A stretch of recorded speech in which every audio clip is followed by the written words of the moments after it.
పేరు మొహమ్మద్ ముజాహిద్, భద్రాద్రి కొత్తగూడెం జిల్లా ఇల్లందులో ఆటో డ్రైవర్ని. నేను వికలాంగులకు గర్భిణీ స్త్రీలకు వాళ్ళు ఎనీ టైం హాస్పిటల్ పోవాలన్నా ఏదైనా పోవాలన్నా కూడా నాకు కాల్ చేస్తే నేను వచ్చేస్తాను. నా కాల్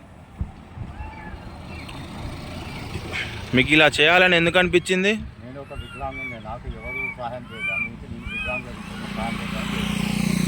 మరి ఆటో తోలుతూనే మీ కుటుంబం నడిచేది కదా, మరి వికలాంగులకి గర్భిణీ స్త్రీలకు ఫ్రీగా సేవలు అందిస్తే మరి మీకు పొట్టగడడం ఎలా?